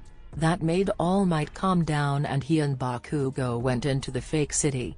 Katsuo walked over. What did you give Bakugo? I smirked, laughing. A shield watch and bubble blast additive to his left dynamite. We watched as Bakugo used the shield to knock All Might back and to take most of the punches without any trouble. When I heard a set of dings, I covered my ears and motioned Eri and Katsuo to definitely do it. What happened next was beautiful. Bakugo pulled all the strings on his dynamite and green bubbles came shooting out of them. All Might laughed and poked one big mistake in the middle of a field of explosive bubbles. Bakugo crouched down and hid under the shield as All Might became a living ping pong ball. He was instantly blasted back and into a new bubble. It caught and bent a bit before bursting him another direction. This continued for a couple of minutes until All Might was blasted into a building. Bakugo just left the testing area and I walked into it. Everyone watched me fuse the bubbles together. Once all the bubbles left were one, I warped it up into the air where it exploded harmlessly. I quickly healed up All Might and helped him out of the ruined building. I then spent the rest of class for the others' tests upgrading everyone's surfers. By the time I was done, Shoto, he wanted us on a first-name basis, and Momo were against Katsuo. I got on a simple hoverboard, grabbed Eri, and floated up enough for her to watch the battle. We watched as Katsuo did lots of acrobatics which he couldn't do previously, while Momo and Mei worked together to make something as Shoto distracted. I watched them build a catnip cannon and quickly gave Eri a face mask. Keep it on, you're too young to smell what they are up to, okay? Eri nodded, confused, but listened as they hit Katsuo with the catnip cannon, as Mei called it. At first there was no reaction except he was stunned by the blast of catnip hitting him. When it filled his nose, he acted drunk and played with it some, and I made some notes on what else I needed to remove from the Nico quirk I gave him and Eri. Daddy, what's wrong with Katsuo? He's acting silly. I hugged her and adjusted her mask. There's a plant that makes cats act a little bit crazy. I forgot to give you and Katsuo immunity to it. I will definitely do it later. I floated us away as I shook my head. When Mei showed up, I stopped her and completely checked her for any catnip using a scanner. When she asked what I was doing, I pointed to Eri. Luckily she kept on her mask and looked up at Mei. After a bit I incinerated every bit of catnip within the fake city, took Katsuo to Recovery Girl, and began to work on the Nico quirk. The rest of class was everyone talking and joking a bit about Katsuo. I apologized to Katsuo when he came back up from RG. He laughed and said it's okay, just make it so he can choose when it affects him. I agreed and kept messing with the base quirk. By the time I figured it all out, I gave him the small change and gave it to Eri, but made her unable to let it affect her until 21. May, Eri, and I took the bus home once class was over. May went to her home as I went home with Eri. As we walked home, "Daddy, why can't we use the surfers?" I sighed. You and May were being dangerous. Weaving through moving cars and motorcycles. If you messed up, you could have died or killed someone else. I don't want to lose you two. She nodded and apologized for not listening to me. I walked inside with her only to see some random guy with my mom asleep on the couch. Something about the guy made me very uncomfortable, so I put Eri in a shield bubble along with my mom. "Who are you and what do you want?" He laughed. "Oh Izuku, I thought you'd know your own father. Actually never mind that, your mother thought it was Hisashi. I am all for one and your true father. I created a plasma sword ready to fight. You're the #1 villain and you're claiming me as your son? Do you think I am an idiot?" He quickly grabbed my arm and I felt something familiar. It happened when I was 4 and I had an odd dream about taking and giving quirks. I woke up feeling this odd sensation and saw All for One. He knocked me out afterward and I just thought it was a bad dream. Now I know he took my quirk and returning it? Sorry about the pain I caused you for 10 years, son. I only did it so you wouldn't be called a villain. If All Might hadn't have found me, you would have had this quirk back over 6 years ago. He hugged me and cried, "I want to make it up to you, my son. I will give you a sample of DNA for a paternity test if you want one." I pulled away and started to type on my chi. He watched me confused until I looked at him. I stepped backwards as I shook my head. "How is it possible? You're actually my father. I just added family to the info cards I see. I'm on it along with your parents and brother who have the deceased X on them." My real father looked at me surprised. "You can see stuff like that?" I nodded as I used my quirk to wake up Mom and released Eri. "Mom, remember I told you I had info cards?" She nodded as she saw All for One and covered her mouth. "Please don't tell me a one-night stand is your real father." I nodded as I put Eri down for a nap. "Daddy, is that man my new grandpa?" I sighed. "I don't know, sweetie. It depends on his future choices. If he gives up villainy and becomes a civilian or hero, maybe, but if he keeps his ways, then no." She hugged me then went to sleep. I walked down to Mom and All for One talking. "Sorry to be sharp, All for One, but why now? Why not years ago?" He sighed. "About 6 years ago All Might found me and nearly killed me. I told him I would turn myself in. I told him that if he let me see my son one last time I would give myself up and he could arrest me. Needless to say, he didn't believe me. I knew he was telling the truth as I activated a lie detector code for the cards. You're not lying, good. Now you had that doctor lie about my quirk and took it that night. What is the quirk and what all did you put in me?" He chuckled. "You are too smart for a young kid." "Yes, I have. My friend lie. The quirk is a better version of my own." Before he could continue, Kurogi re-warped in and said hi before he backed away in fear of All for One. "All for One. I thought your wounds kept you in that chair." I calmed Kurogi down as I had him either sit in the kitchen or go to his room. All for One looked sadly at Kurogi. "I didn't put that parasite in you. That was Shigaraki. He didn't trust you wouldn't betray him if I asked you to." "He's not lying," he sighed. "Do you not?" "Never mind, dumb question.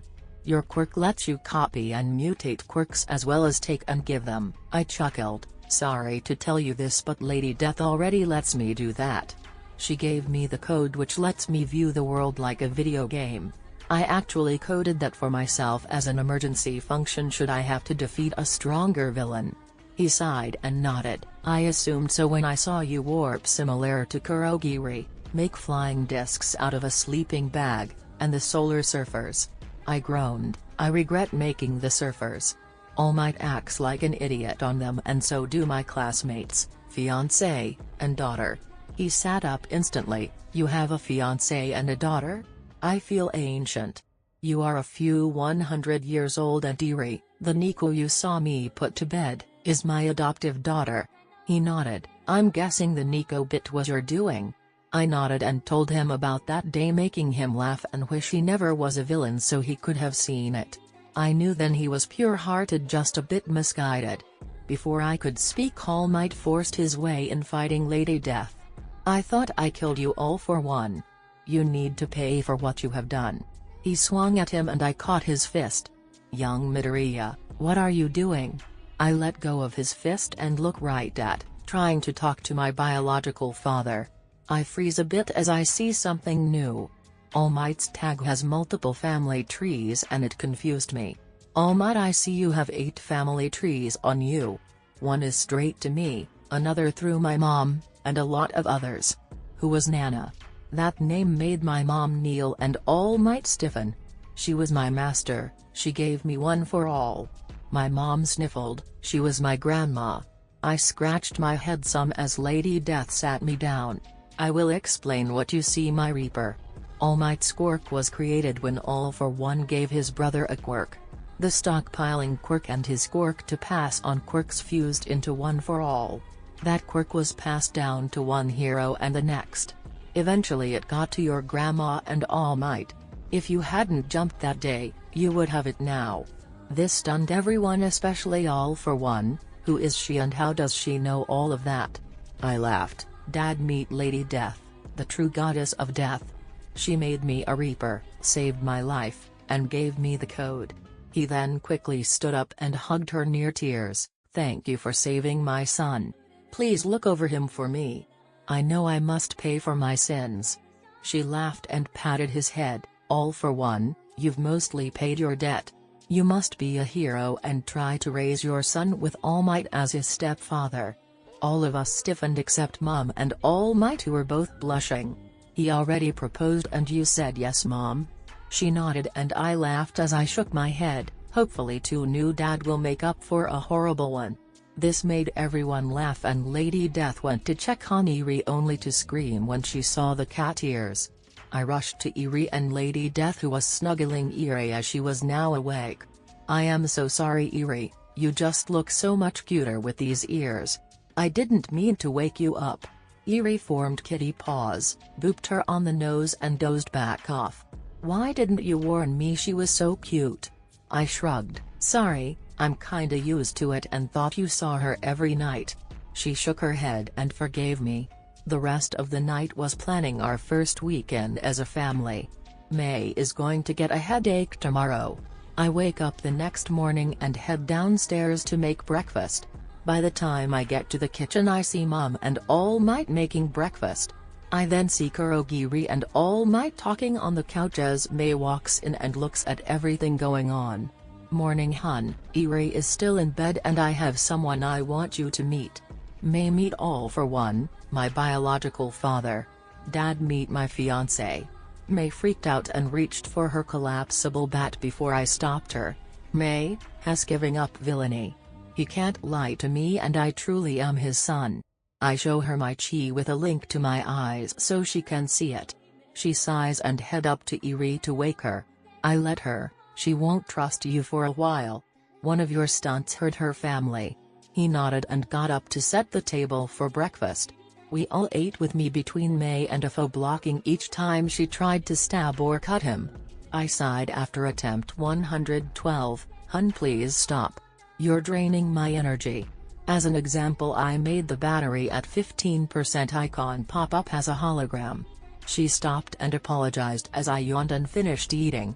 To be honest, I hoped you'd stop at the 12th attempt. Please try to at least tolerate my father. He may have a bad past but he is trying to change and I want to learn more about when quirks started. She nodded and jokingly shocked me with a mini taser she made. The icon popped up again but a bit more charged up. That's new. I didn't know I could absorb electricity. I now can eat fire and absorb electricity. I quickly make a note of it as I begin to do the dishes, stunning everyone that I wasn't affected. Once I finish washing the dishes and putting them away, I got dressed and called Nezu to see if he was free. He answered and I asked if I could talk to him. He said sure, just be at the school before noon. I grabbed my father and warped there, scaring Nezu at the suddenness of it. Midoriya, why so sudden and why is he here? I sighed and showed him the data tag on him, especially the one where he is related to me. This stunned Nezu greatly. The smartest and strongest student in ages is the son of a villain? A foe and I, ex-villain. Nezu jumps and apologizes, sorry but up until now you've only been a villain. I may not know why you started but still. You do need to pay for your crimes. That's when Ufo dropped a giant box, which he pulled out of nowhere, onto Nisa's desk. This box holds every single illegal thing on the planet that I did and did not create. Have fun. I stopped Ufo from leaving. Nezu, I would like to make him a new teacher. Villainy 101. He will teach heroes to think as villains so we can do better against them. If he does anything against the rules, I will personally take his soul to the afterlife. This scared both of them and both nodded as I put a special bracelet on Ufo's wrist. Sorry but just to make Nezu and other heroes feel safe. You can't use quirks without permission until everyone trusts you. Ufo nodded and accepted it. I hope Teresa claws if I need to protect myself or another. I nodded and warped us back home where All Might saw the bracelet. Where did you two go so suddenly? I yawned and sit in my chair. We saw Nezu. Ufo is now a teacher of Villainy 101 where he teaches about how villains think. This made May, Eri, Mom, and All Might quiet long enough for me to take a nap. After a couple of hours I woke up to everyone playing a board game with Eri napping next to me. I yawned and slowly sat up, making sure not to wake up Eri. What did I miss? How long was I out? May hugged me. You were asleep 3 hours and your mom brought out a game called Shadows in the Forest. Basically the lamp stuns the shadowlings and to win all the creatures have to meet up in one shadow. It's kinda challenging against your mom and all for one. If one is the seeker they win, but if both are against the seeker they win. Kinda infuriating. I shrugged and yawned slightly as I got up and got a drink. Before anyone asks, yes, it's a real game. I walk back to the living room and try my luck to beat Mom and Ufo. After a couple of turns I froze both of their shadowlings. This made All Might laugh, my mom to make Katsudon because she bet me that I would lose, and Ufo to sit back stunned. Eri woke up and stretched like a cat as she yawned. What happened? She saw me chuckling as I put the masks back on the shadowlings. Did Daddy beat Grandma and Grandpa grumpy? I burst out laughing as Ufo said he wasn't grumpy, just old. Ufo tried to shut me up as I keep laughing. May had to put me in another room to muffle my laughing. Eri, you might need another name for All for One. Otherwise your father will keep losing his mind. Eri gasped, where is Daddy's mind? Did it run away? I heard this and laughed harder as I walked back into TH's living room. I didn't lose it, Eri, it's just an expression. I couldn't help but find Grandpa grumpy funny. It really caught me off guard. Thanks for the laugh, Eri.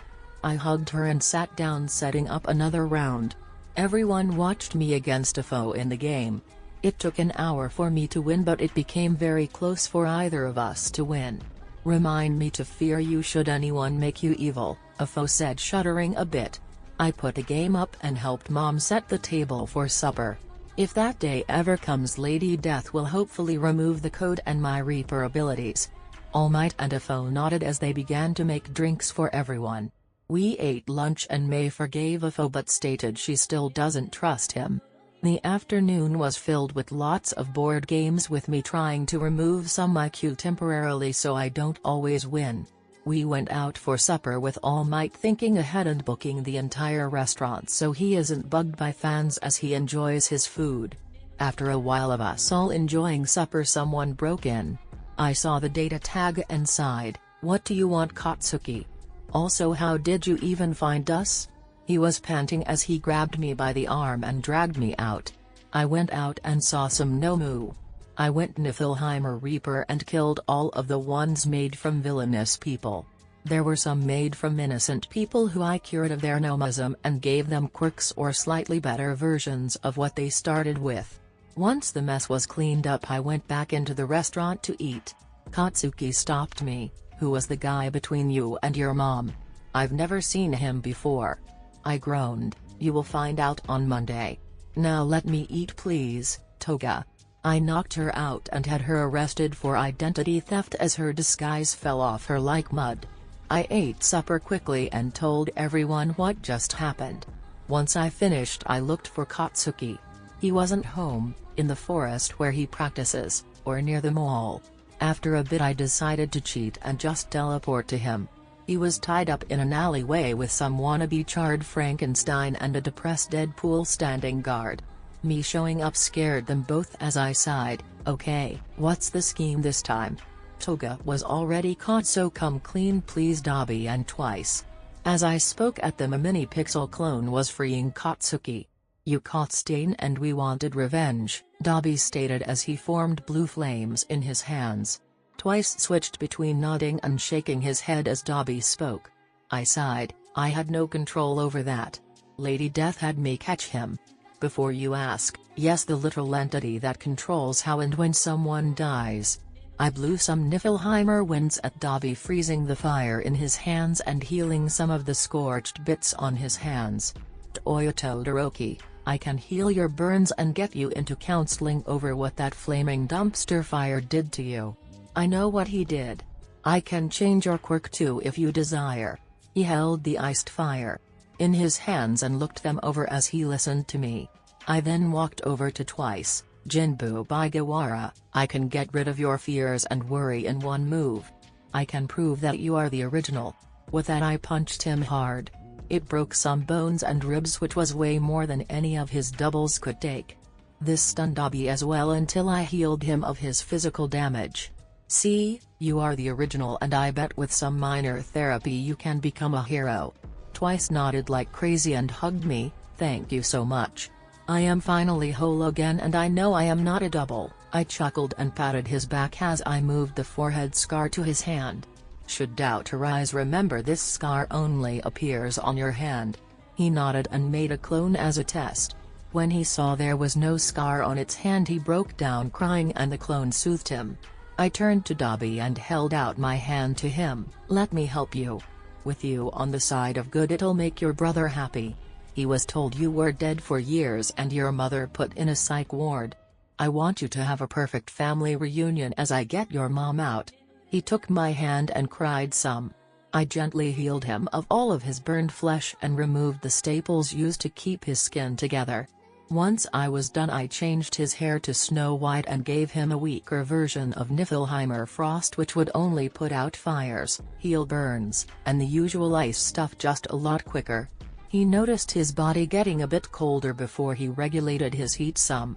I had the pixel clone warp Katsuki home as I brought the duo to the police, had them given lessened punishments, and therapy before I headed home at midnight. Once I was home I crashed on the couch and slept until noon. When I woke up Mom asked what happened and I filled her in before stretching and heading to the bathroom to shower. After my shower I headed to the kitchen to eat a lot of snacks and a plate of breakfast Mom saved for me. This afternoon was partly used to do a bit of coding to make a therapy quirk that finds the cause of someone's mental problems and creates a foolproof plan to cure it. I did play with Eri for a couple of hours after she woke up from her nap and wanted a snowball fight. As we walked outside I decided to spoil her and turn the backyard into a winter wonderland with lots of snow. She loved it and somehow figured out how to use her tail to form and launch snowballs. When supper was ready we ate, played some video games and headed off to bed.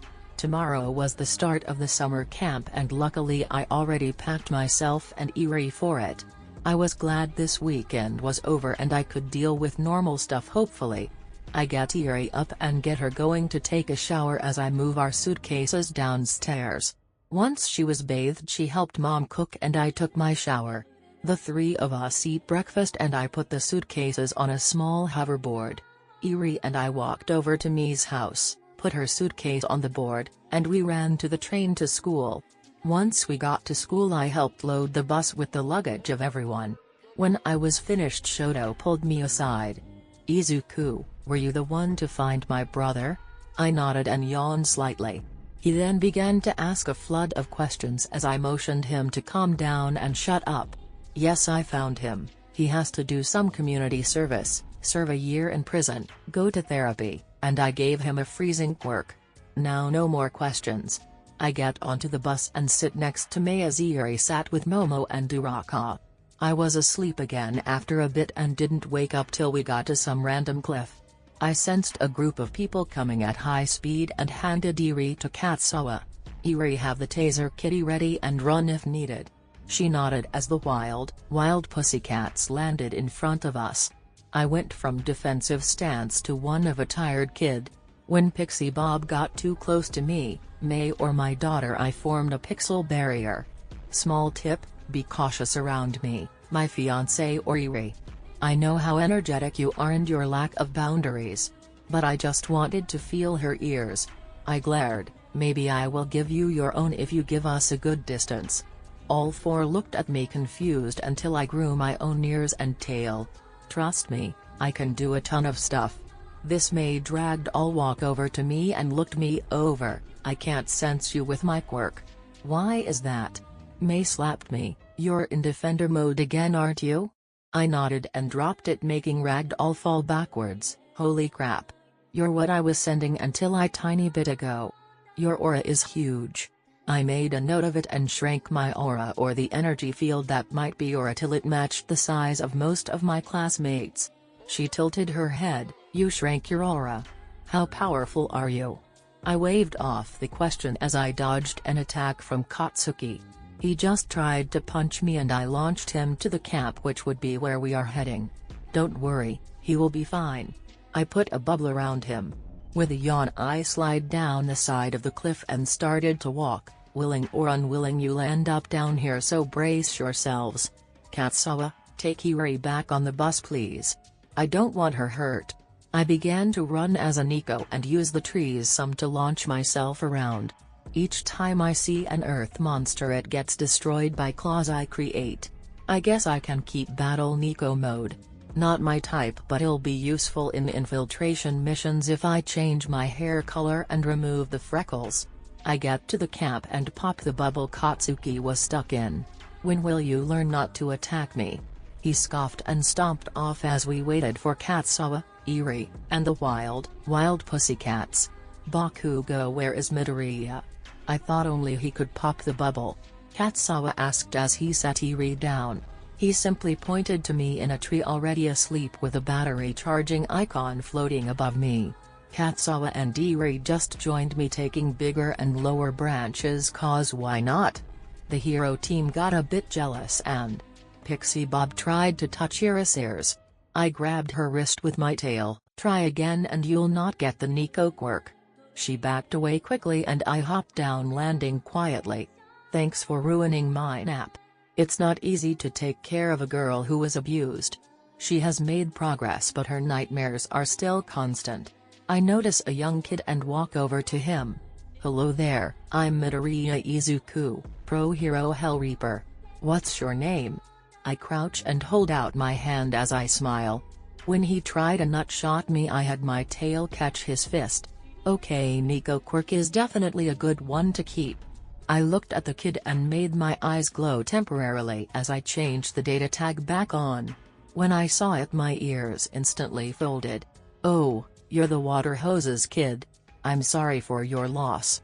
I'll let go of your wrist code, but no trying to punch me, okay? I let go and he backed away a bit stunned. How did you know that about me? Did Aunt Mandalay tell you? I shook my head and made chi show up as I had my hand become skeletal. I have two quirks, Quirk Vault as I call it, and the code. The code is very versatile and lets me see stuff like a video game. When he looked confused I created a hologram of the latest Smash Brothers. See how at the bottom you can see damage and lives? I can do that, but see name, age, relations, and their quirk. Yours seems weak now, but wait and train some and eventually it'll be stronger than your parents. He nodded and tried to touch the hologram because of how real it was. I looked at Mandalay who nodded, so I created a solid controller. Wanna play as we wait for the rest? He nodded and smiled some as we played with me just possessing my character. Once the rest arrived I popped out, healed them, and ended the holograms for now. May made a joke about me adopting another kid and I shook my head. His name is Kota and he is Mandalay's nephew, so no adoption. Kota looked up at me. You have a kid? I chuckled. Yeah, I adopted Eri after I rescued her. With that, both Eri and Katsuo woke up with a loud yawn. I gently picked up Eri and put her on the ground. Eri, this is Kota, how about you two play together for a while? As I spoke, I gave Kota some snow blaster gloves I just created for him. After a while the two were having a snowball fight and enjoying it as Katsuo had everyone start training. I was to fight all 4 members of WWP on my own. Great. After a couple of minutes of me coating up the area so nothing and no one in it really gets hurt, we started. I battled using only my Nico quirk, elemental punches/claws, and extreme flexibility which rivals Tiger's playa body. The 4 of them could barely get a good hit in as I hit Mandalay, Ragdoll, and Pixie Bob pretty good a few times. When it was a 1v1 between me and Tiger, a flurry of snowballs came at us. The first 2 hit us before we started to easily avoid them and still kept fighting. Eri and Kota decided to try to prank us as we trained. After a bit I thought up revenge on the 2. I formed more tails and added the elemental bit to them as well. I did it slow enough they didn't notice until suddenly a giant storm of snowballs came flying at them. The females of WWP were laughing as the trouble-making duo yelled in shock and ran away. With Tiger distracted, I caught him with my new tails and smirked. I'm now the king of cats. I put him down and apologized for my bad joke. I healed the bruising I caused and added it to the coating so I wouldn't cause any more. We kept battling and I tried different combos. One was hardening like Hiroshima, stockpiling, and strength boost. That combo actually would have destroyed a good amount of the forest without the coated area. They had fun and took it as both sides teaching each other since I have a lot of quirks to use and decided to limit them. By supper time we were all fired and I made a few calls using my quirk. I had Denki walk up and shock me to charge me up and then help me get the worn down wild pussycats downhill to camp, after he was done with his 2 seconds of stupidity. By the time we got down there was a meal being cooked for us by a team of my clones, Kurogiri, my mom, All Might, and Ifo. Once supper was done everyone asked who Ifo was. Here comes the chaos. Eri kinda broke the silence I made as I tried to figure the best way to tell them. Daddy, just tell them who Grandpa All for One is. That made everyone except Eri, May, Katsuo, Mom, All Might, and Kurogiri to go into defensive stances. I sighed. All for One is my biological father. The jerk in jail is kinda an unknowing stepfather. He gave up villainy, is unable to use his quirks, and, when we return to school, we'll begin to teach Villainy 101 to help us better understand villains. Now stand down please. Everyone did and Kurogiri warped the 4 of them home along with some leftovers. I yawned and went off to bed ignoring everyone's questions as I was tired and needed sleep, even with Dinka's charge. Tomorrow will be fun. I woke up the next morning and used my tails to carry me out of bed and to the breakfast table after Denki woke me up. It was a bit unsettling for people to see me come to the table that way and slowly eat. Eri hugged me and I patted her head. Morning Eri. Did you sleep well? She nodded and looked up at me. Daddy, can I get a Snowball Express set but bumper type? I looked at her confused as she motioned Kota over. He rushed over. Eri said you made some sort of flying device that runs off the sun. I asked if you could make bumper cars with the same tech so we could have another activity. I think for a little bit and nod as I keep eating. I can, but it'll take me around an hour to make one. Then it'll take an hour to make them unbreakable, fast, and very safe. I don't need you two destroying the forest. Both cheered until I looked up at Mandalay. That is if you approve of him getting a custom Solar Surfer made into a bumper car. I will set up a way to keep a radius so they will battle in any clearing you want and only in there. She nodded and both kids thanked me before finishing their breakfasts. May walked over. You spoil our snowball, I laughed. Yes, but she deserves it for what she went through. We all finished eating and I started to build what they asked of me while the rest went to train. I was done with everything in an hour and I built plenty of them. There was enough for 10 people to play at once and I had showed Mandalay how to set up the ring setter. The cars are only slightly faster than normal bumper cars but much stronger in build, and if the ring limit is removed, chaos. I set them up and came up with an idea for fun after everyone trains.